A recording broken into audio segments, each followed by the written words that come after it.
Good morning, everyone. We're going to give everybody a few more minutes to log in, and then we'll get started right at the top of the hour.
All right. Good morning, everyone. This is Let's Talk About OMM Research, episode 19. It's a network update today. So I'm going to go ahead and let Jane Johnson go ahead and get started with our presentation. Good morning, everyone. I'm awfully glad to see you all. So let me share my screen here. And so Brian and I will be tag teaming on the presentation. And so here we go. How's that?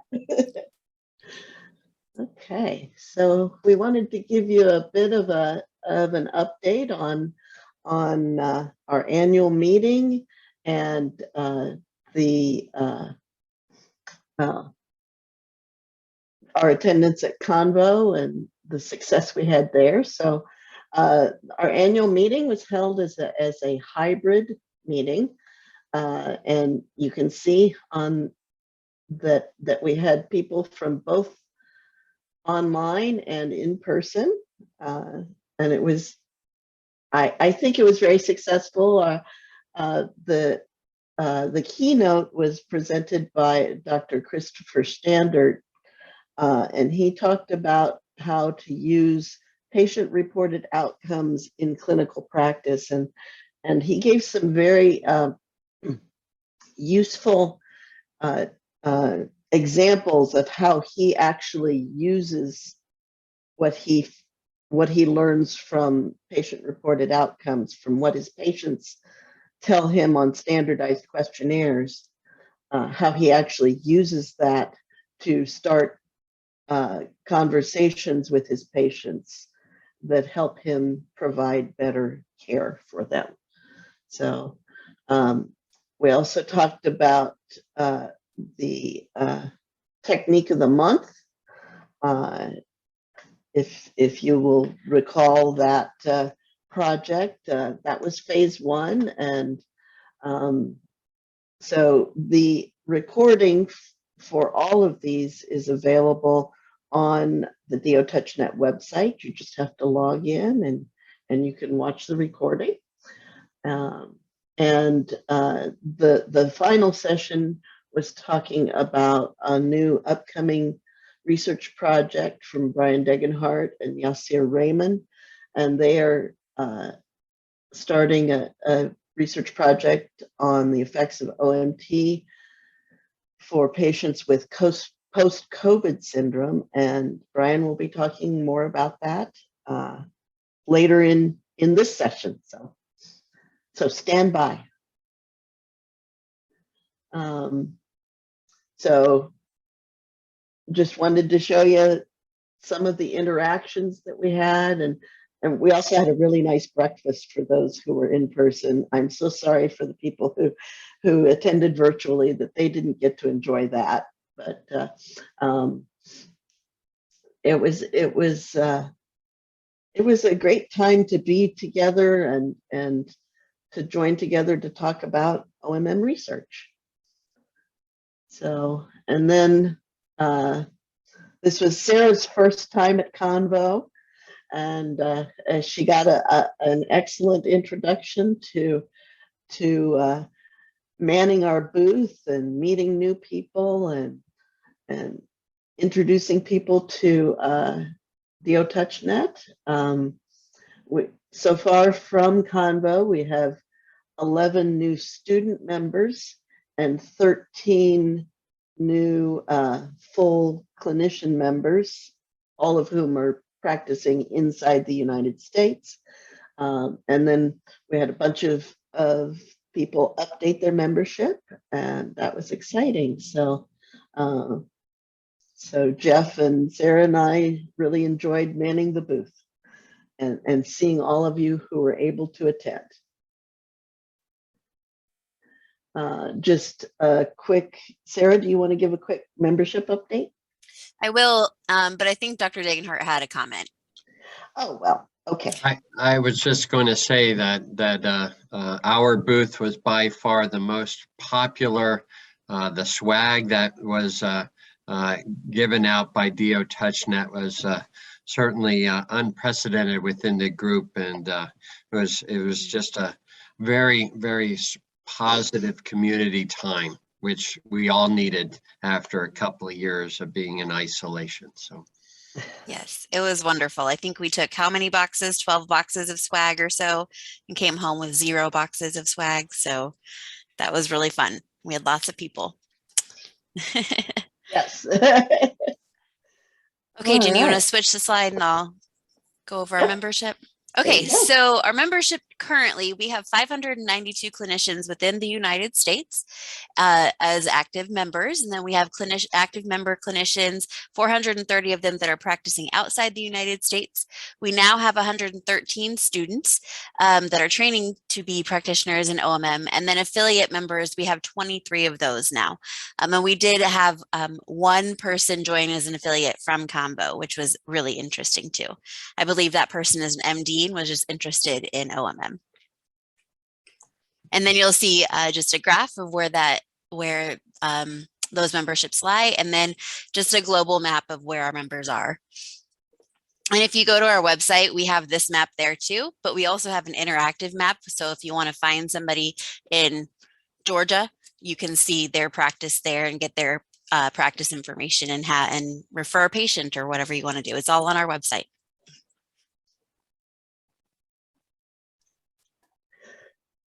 Thank you. And we're still looking for a member in the Antarctica, so we can hopefully have all 7 continents. So if any of you are interested in moving there, that would be great. All right, so I wanted to give you an update on the patient registry. So this is the research project formerly known as Osprey. And those of you who are at our annual meeting were able to get a bit of an update on this, but I wanted to make sure to share this. So due to some trademark, whatever restrictions, we had to change the name from Osprey. And so now we're just going with the full name of Osteopathic Manipulative Treatment Safety and Effectiveness Patient Registry, or as we're going to use a short term for it, the OMT patient registry. Okay, and for those of you who may not be familiar with the patient registry, our long-term objective for the patient registry is to help patients and healthcare providers to make informed decisions about whether OMT is helpful for their patients' needs. And to do that, we're going to have this patient registry where we're going to try to get patient-reported outcomes information from all the patients we can. So that information will include some information about the reasons for their appointment, when they make the appointment, reasons for their appointment, and what are their expectations from OMT.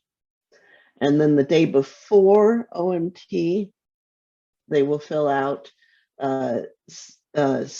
questionnaires about how severe, what their problems are, how severe they are.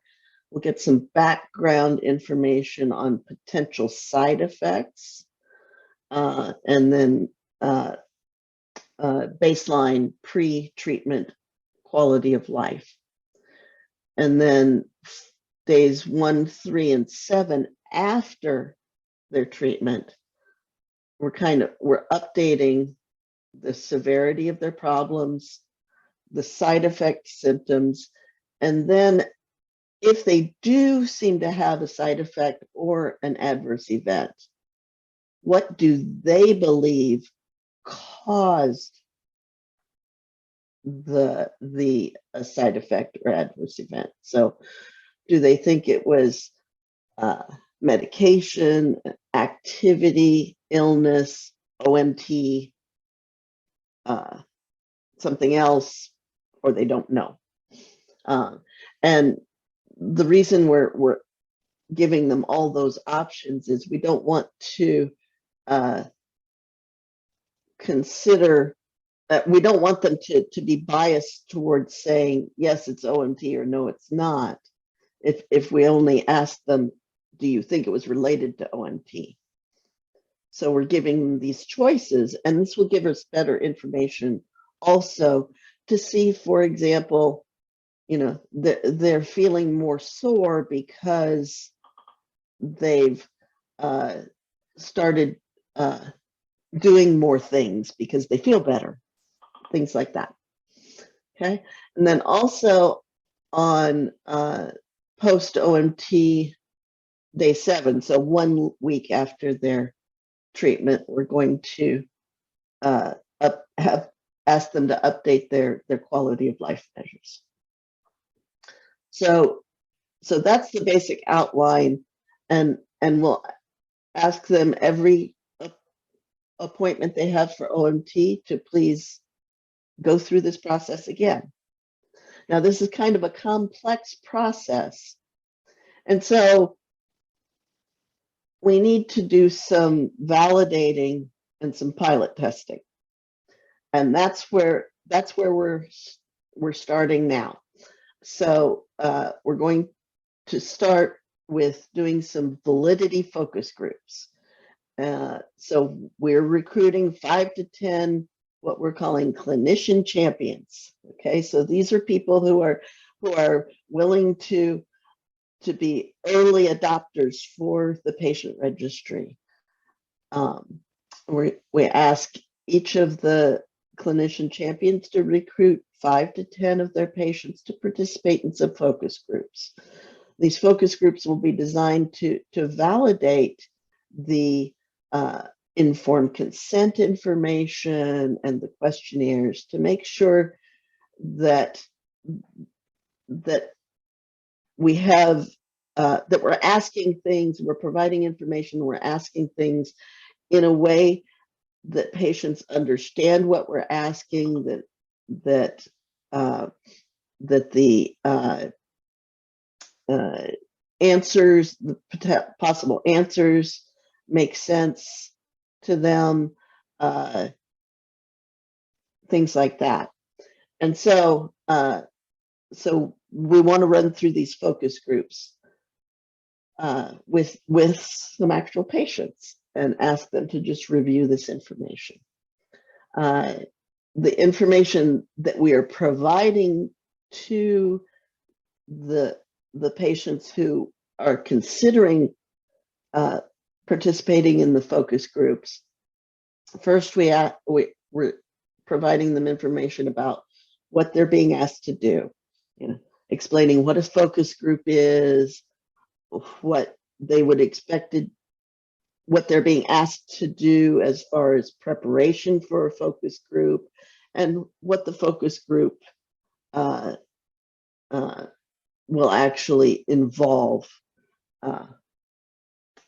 So, and then we also provide them information about what the risks and benefits are of participating in the focus groups, you know, making sure they understand that it's voluntary, that we're going to record the sessions, but we'll maintain confidentiality, and that they will be compensated for their time. So,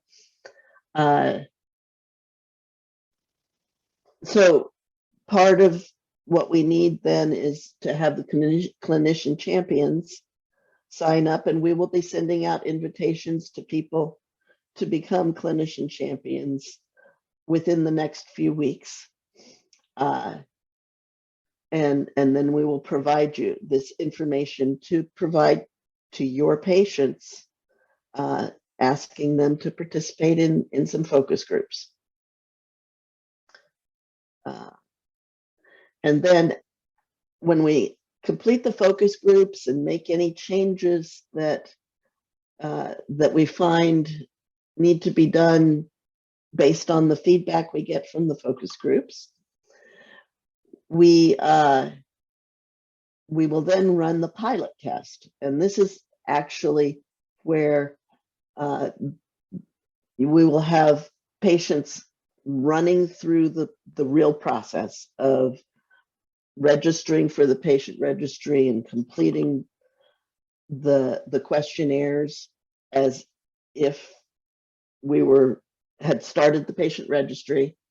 And then we will add some feedback questionnaires to get feedback on the process.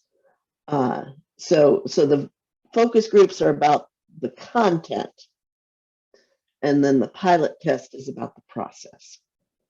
So we will be asking the clinician champions that were recruited for the focus groups to also participate in the pilot test.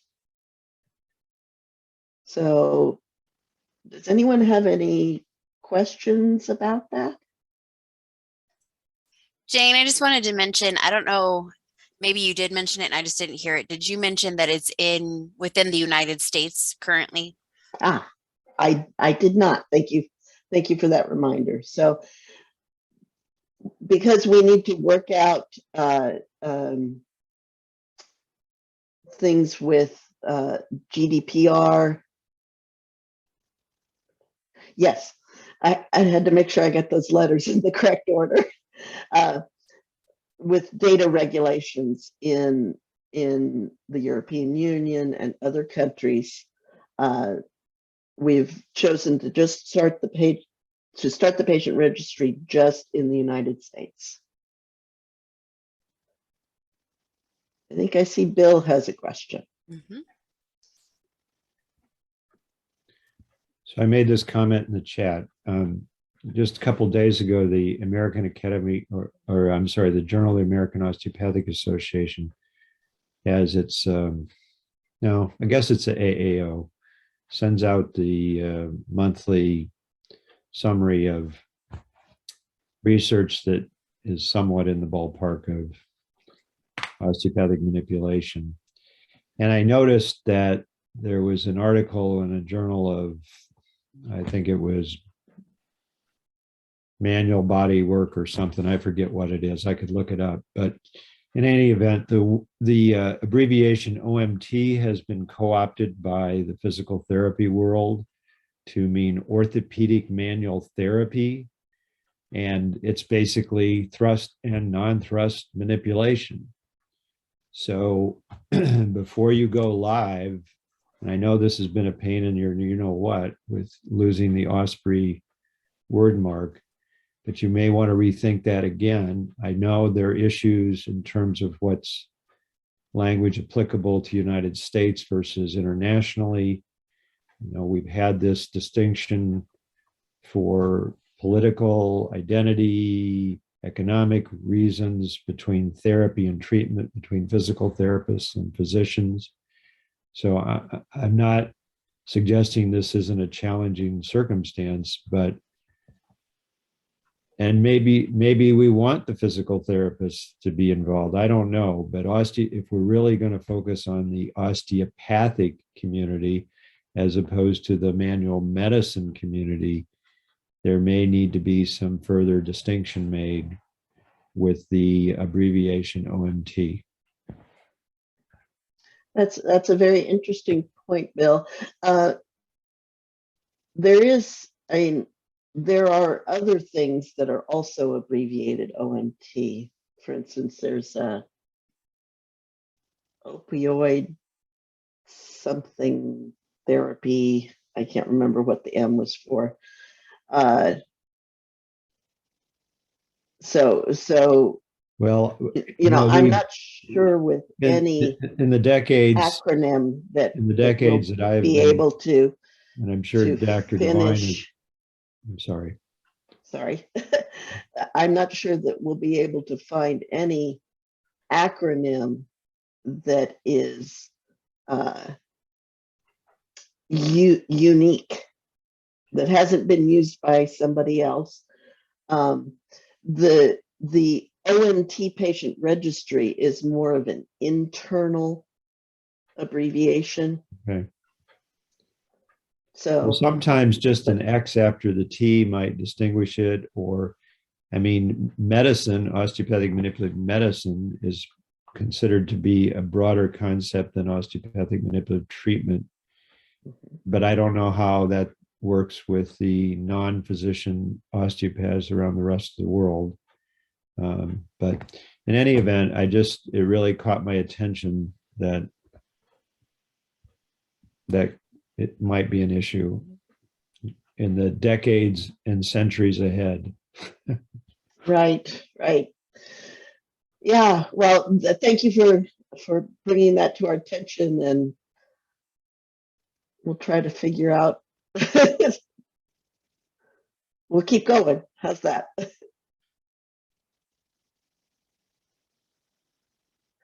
Any other questions or comments? Oh, yes, Bill. Yeah, Another day. the distinction that we use on, for example, billing and coding is osteopathic manipulative treatment, which treatment implies a medical evaluation, not just for a functional technique of musculoskeletal, actually a medical evaluation and obligations of a practicing physician. So it's treatment as opposed to therapy, which could be a heat lamp or something by a physical therapist or a massage therapist. So I think if, putting TX actually isn't a bad idea, but I just thought I'd put my 2 cents in. Brian, did you have a? Well, certainly the AOA has looked at that in distinguishing treatments that occur by physicians in the United States versus treatments provided by non-physician osteopathic providers. This is just going to be a recurrent issue, and as we all try to live in the same space, sometimes it's going to be easy, sometimes it's going to generate a little friction. The reality is that I just was on a call 2 days ago with a physical therapy leader, basically, who said, basically everything we do in PT was all given to us by the osteopathic profession. And so, there's really not, we don't expect there to be a lot of distinction between what we do and what you all do, because you all gave it to us. And there's a lot of historical truth to that. So how when we'll talk about this, when we talk about the upcoming ICMT conference, how we begin, defining ourselves and looking at what we do, both from similarities and distinctivenesses, this will be a bit of uncharted water, and I appreciate, Bill, your comment about wanting to keep it as clearly osteopathic, and we're just going to have to continue to struggle with some of that, because I don't think we'll ever get away from that. Yeah, go ahead, Bill. So years ago, there was a movie called Breaking Away, and it was about a bunch of guys riding bikes in Bloomington, Indiana. And there was a used car salesman who got sick, and he had to give his son the responsibility for selling cars. And his son told him about giving a refund to somebody. And the dad woke up in the middle of the night with a nightmare yelling, refund, refund, refund. And it's one word. And I would suggest the word that distinguishes what physicians do from non-physicians is context, context, context.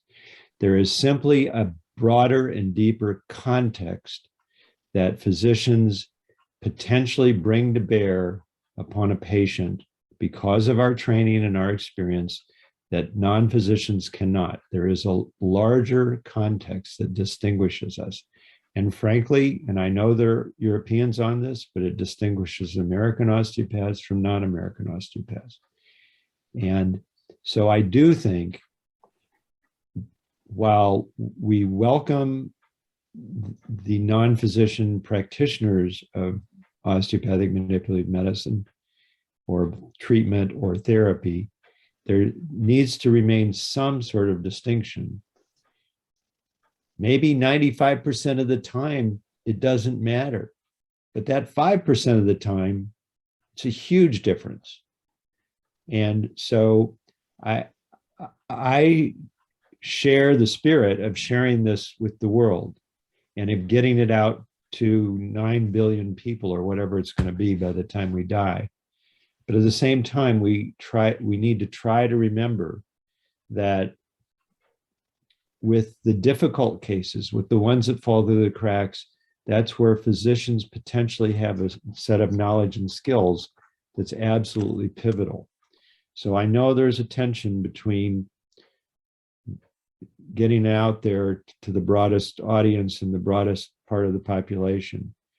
But call me old-fashioned. I was born and trained in the 20th century, but I do think we have to try not to lose track of that, and somehow finding a language that sustains that distinction, I think, is important. So that's my 2 cents. There was one question that came up in the chat. Could you just clarify what context means as you just used it, Bill? Well, a fully trained and licensed physician understands, in theory, more deeply the comorbidities that might affect musculoskeletal dysfunction. It leads to the potential for uncovering diagnoses and potential treatments that a non-physician may not just have in their consciousness. The book that I've just written, in the last chapter, I have any number of examples of where, because of the thoroughness and exhaustive care to address somatic dysfunction, my index of suspicion for underlying so-called organic pathology, whether it was musculoskeletal or internal medicine or whatever, psychiatric, whatever, was brought to the foreground. And had it not been for my physician training, these people might have just gone on and on and on, spinning their wheels, or worse, just spinning down into, more problematic states. So somatic dysfunction doesn't exist in the void of biochemical, it's not devoid of biochemical influences and disease states, hidden diabetes, hidden hypothyroidism, hidden orthopedic lesions, all those things. And a fully trained physician has a greater potential to be sensitive to those than non-physicians. Okay, thank you. All right, and Dr. Dean also presented something in the chat for you all to review. Thank you for that comment, Amy. All right, I think we're going to go ahead and move on. And so the next portion is looking at our other new initiative for DO-Touch.NET. And this is looking at documenting the effects of OMT on patients with post-COVID syndrome. We had done some work from the very beginning looking at OMT's use for the acute phase. And we're wrapping up on that with some final surveys.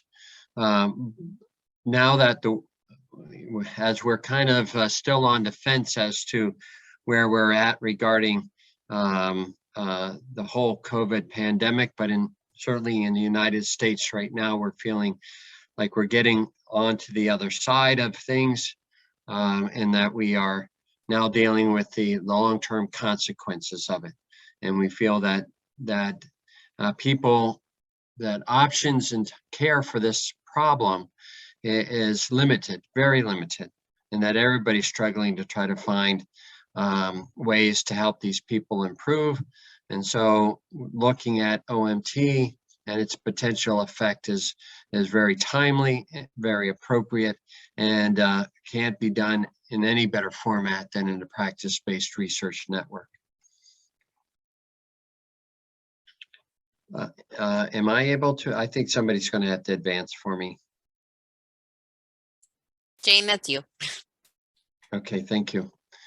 All right, so just, we know it's significant. An early study basically showed that in the acute phase, about 80% of people, their symptoms are generally mild, but you get the other 20% and their symptoms can be severe to the cause of their death. And it doesn't matter whether or not their acute symptoms were even present to potentially develop post-COVID syndrome. And they estimated that up to 50% of the cases were having some persistent symptoms. So when you're talking about, 50 or so million cases globally, it's been a while, so I've not looked over the past month, but this is a significant issue, and once again gives us clear reason why we should be looking at this study. Next slide. So our primary research question is there a role for osteopathic manipulation in post-COVID-19 symptoms?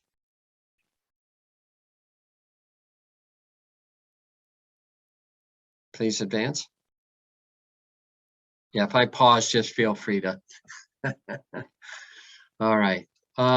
So this is kind of the pathophysiology associated with the acute issues. We know that there's local inflammation, typically in the respiratory tract, where primarily the infection is brought into the bodies, but it can create significant systemic issues throughout the body. Next slide.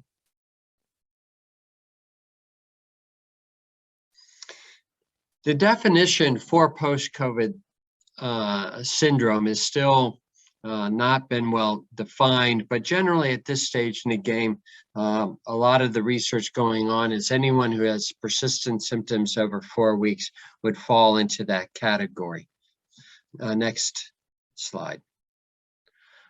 So that is, the group that we're going to be looking at. And so here are the various stages that we've dealt with, sometimes well, sometimes many times not very well in all of these areas.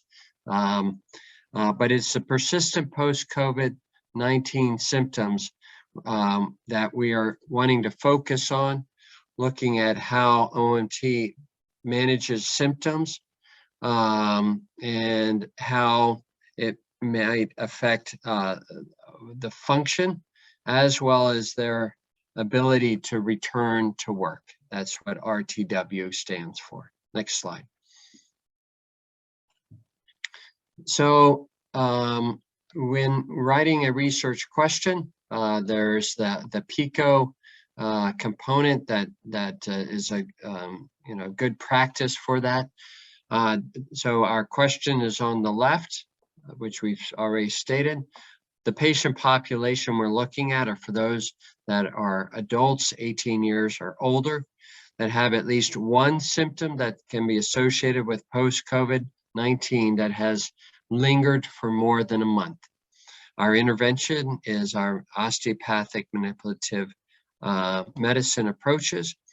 Looking at comparator, here it says not applicable, but actually our comparator is going to be other studies that have looked at other methods for intervention and looking at the outcomes of people that are in these, multidisciplinary groups. Johns Hopkins is certainly one of the leaders of a interdisciplinary approach to people with long COVID. We'll be looking at other reports to compare our findings to what's going on elsewhere. And then our outcome, being that we are a young network, that we are primarily a clinician-driven network, a first study, there's always a mix of, feasibility. Are we able as clinicians to carry out what we are planning? And so everything that we do when we start, there's certainly a component of feasibility outcomes that we're going to assess. But beyond that, and specifically for long COVID, neurocognitive impairment is a major lingering and disconcerting symptom for patients. So that's a major emphasis that we're looking at. Other post-COVID symptoms associated with the pulmonary system, with the GI system and so forth, general pain symptoms as well, are all things we will be monitoring as outcome measures. Next slide. We will be registering it. This is a prospective longitudinal cohort observational study, and we'll be following the current standards for this type of study. Next slide. So how will this play out from a DO-Touch.NET member perspective? How is participating in this study might influence my daily activity?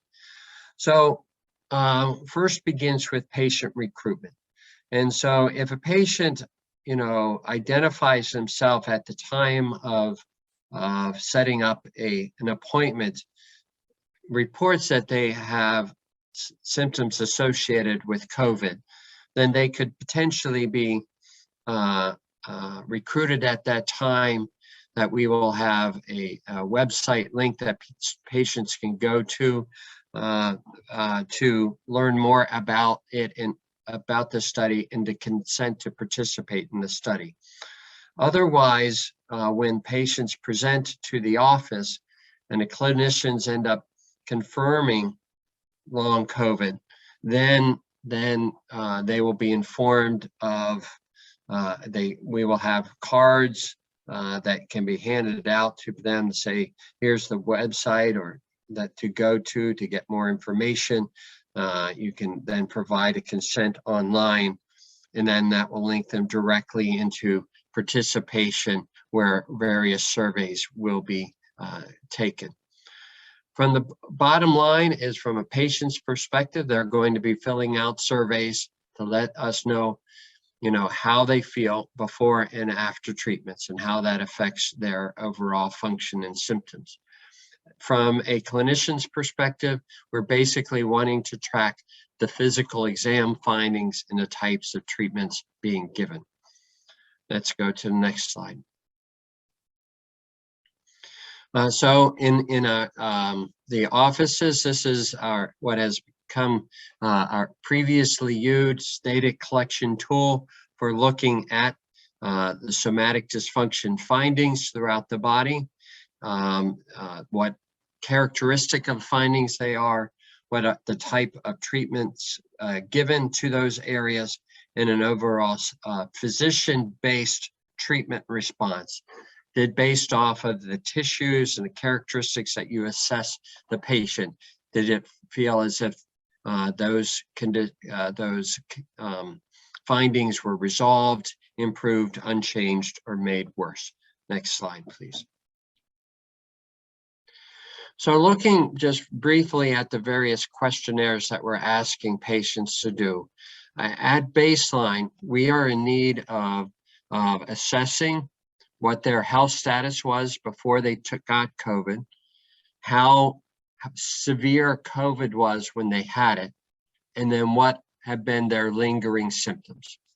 Those three headings basically summarize what we want them to do. And the questions so having those three surveys, that's going to take a little bit more effort, but it's a one-time thing for us to have a clear baseline for us to get that type of information. So the background demographic information, looking at who they are, their smoking status, employment status, other chronic conditions that they may have had, and other medications they may have been using before they got COVID. Next slide.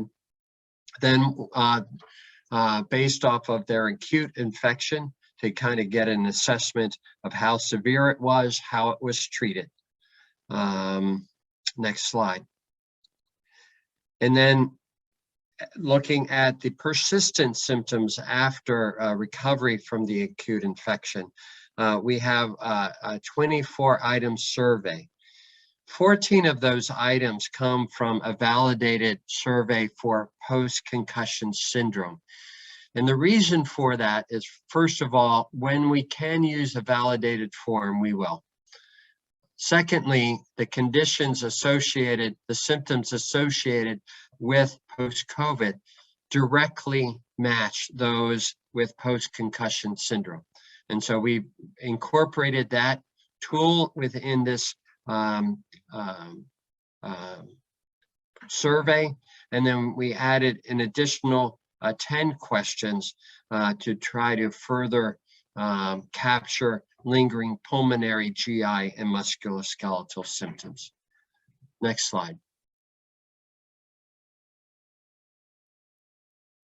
We will also be looking at their work status, their ability to perform activities of daily living, any changes in medications, any psychological treatments, since a lot of people who have the central nervous system persisting effects are struggling with depression and a lot of other factors. So we want to be tracking concomitant interventions while OMT is being provided. So we have looked at, following up with them on a consistent basis, anywhere between every 2 weeks to 2 months.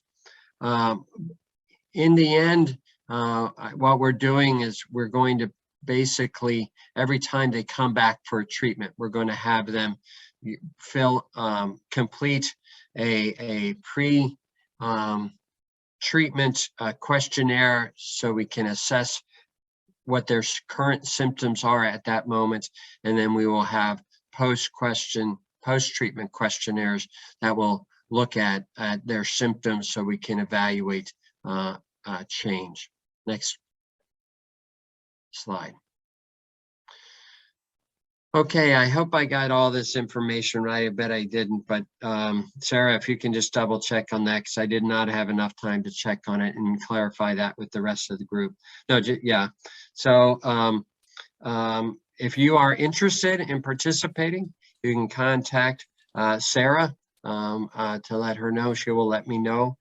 If you have particular questions about, whether or not this is something that is going to work for me to participate in, you can certainly email me directly. I can tell you that already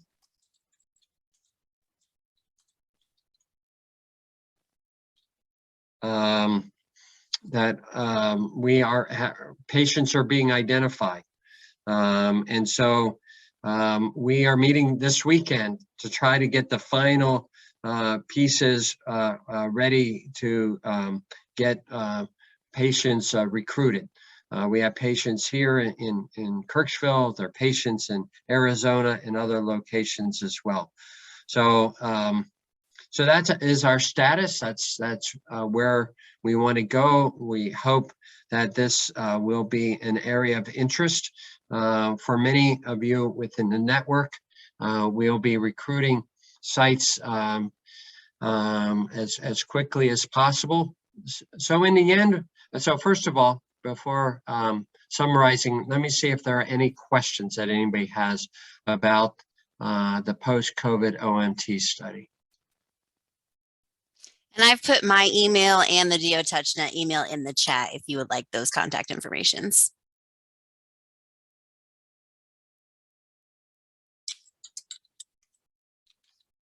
I don't believe there are any questions, sir. All right, thank you. So the bottom line is what we're hoping that you're taking away from this quarterly update is that there are two really important areas of research that we are trying to engage network members to participate in. And it is really important that we transition people from being members by name, by an annual meeting, or by a periodic attendance LATOR to becoming, active in the research activities. So we're going to be definitely reaching out to all of you and the now over 1,000 other members, a part of DO-Touch.NET, thanks to the good work at membership and recruitment. But our goal is we got to engage in our primary purpose, and that's in the research activities. So I will now open the floor for any further questions, discussions, or wrap up.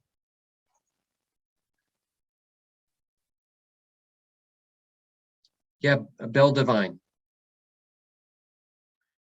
Yeah, adding to what Brian said, we've all been concerned with this.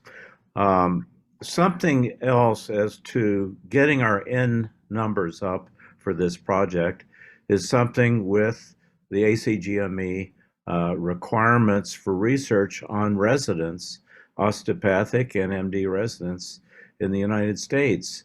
And something called osteopathic recognition is involved with many of the residency programs. And encouraging residents to participate with the data collection on this would be a good idea. It's a totally inopportune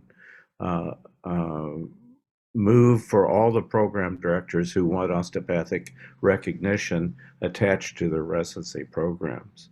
And certainly Brian said it is a big problem in the retirement states where you have large populations of people over 50 and who were damaged from the COVID virus, particularly the initial one and Delta. So anyway, I'm happy to share with anyone the techniques we're using here in Arizona with our residency programs. I'll be teaching in Sierra Vista, Arizona, to the residents next week how to treat this syndrome. So that's my 2 cents. Thank you, Bill.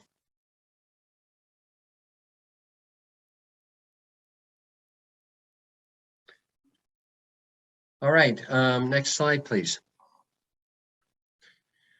So what is happening for our next meeting?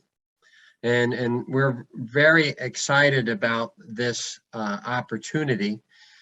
So what you may already, I'm sure you're already aware of, is that May is the meeting, the inaugural meeting by the International Consortium on Manual Therapies. And this is an interprofessional grassroots organization that is prioritizing the advancement of the science and the practice of manual therapies. And there are a variety of issues that we have suffered over the last century that has kept this field from maturing and from having, a greater recognition and integration into healthcare in general. And collaboration is a great way for us to address concerns that may have been brought up about manual therapies' role and effectiveness in regards to patients' conditions. Being that we, DO-Touch.NET, is one of the sponsors for this conference, it is going, DO-Touch.NET is hosting a special interest discussion within the ICMT conference called Practice-Based Research Networks in Manual Therapies, Opportunities for Practitioners to Participate in Science. This is on our typical Friday time, May 13th, will happen from 12 to 1. For those who register, you will get... It's not our typical Friday. It's the second Friday, not the third Friday. Okay, thank you. For those who are wanting to, just like you do on a monthly basis, to participate at this meeting, you'll be given a special pass to be able to enter into our G-Town conference area just for that day. For those that register for the conference, you'll be able to take advantage of the multitude of educational opportunities throughout the month. But this one is hosted by DO-Touch.NET. Our panel is still being confirmed. We're hoping that it will be an international panel of speakers talking about, since there will be a broad group of attendees who may or may not be familiar with practice-based research networks. We'll talk a little bit about the basics of what they are, why they are valuable, how they've been used within manual therapies to date, how they can be used in the future to advance this field. And I think it's going to be a very dynamic meeting to attend. So are there any questions about this? All right, so I just would like to just say, just as a reminder, that the International ICMT Conference, that is going to be a month-long conference. It is the doors to the conference center, which is an online conference center. It is an extravagant facility. We spent big bucks in order to be able to rent out the space that our architect created, which is Jeff Franklin, who's been a part of our team now for 6 years. He used his expertise well beyond why he was hired to help make this event occur. It's fabulous. It's quite dynamic of a venue that really highlights avenues to promote learning, to promote dialogue, to really open up new opportunities for collaboration in the future. The doors open on May 4th, where we give tours so people kind of learn how to use the system. Everyone is given can create their own little avatar image that becomes the in-person character within the conference arena. And so there'll be opportunities to get tours around the conference center. It has a lot more options than if we were doing this live, for sure, for not only education, but also fun and engagement. Then the following day, we have a welcome session on Thursday, welcome ceremony on Thursday. Our main program is on Friday and Saturday. So that's the 6th and 7th of May. And then it's going to be no more than 5 to 6 hours of time on those days. Then we're going to skip a week, and then the following week, where we will then have our 3rd and 4th day of the main program. The first 2 days are primarily focused on the clinician and educator voice in regards to terminology, regarding techniques, the descriptions of those techniques, how they're performed, and then the mechanisms of action. And then day 3 and day 4 is going to be full of science. It's going to have the latest evidence around manual therapies, a significant undertaking that will be presented. We have NIH speakers. We have 3 from NIH, including Helene Langevin, who's the center director for the Center for Complementary and Integrative Health. Because of time, I'm going to refer you all to the website for more information, icmtconference.org. We have a deadline for registration that is April 22nd. So now's the time to get very familiar with the program. We did everything we could to make it as inexpensive as possible. So it's under $400 to attend a whole month-long meeting. If you have any questions, look out to chat. You can address them to any of the people here, particularly Jeff, Jessica Cork, myself, but I'm sure Sarah and Jane would be happy to shuttle you to the right person if you have questions, if you just reach out to us. So with that, one more opportunity for any questions or comments. Dr. Degenhardt, we do have a question from Dr. Mazzara. She asks, I'm not sure what to give our residency directors if they want to contribute to the cover data. What should I do? To give to the residency directors. What information do you want her to give the residency directors to contribute data? For the post-COVID study, or? Yes. Yes. Okay. Yeah. So this isn't a retrospective study. It requires integrating surveys into your patient care sequence. So what I would suggest is that I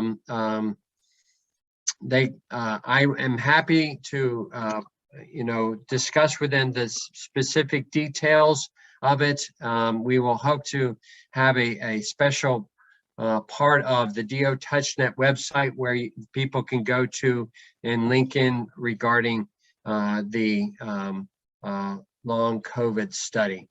And we will let everybody within the network know when that is live. Does anybody else have any questions? I don't see any more questions in the chat, Dr. Degenhardt. There was one comment by Dr. Brooks. So to be able to get to the initial layer of, this is just the background of the study and so forth, that's going to be open for anyone to see on the website. If somebody then actually becomes a patient or a provider, then there would be some other aspect, another layer to the website that would be password protected. Correct. Yes. Okay. All right. Okay. Thank you all. Thank you all for joining us. See you in May.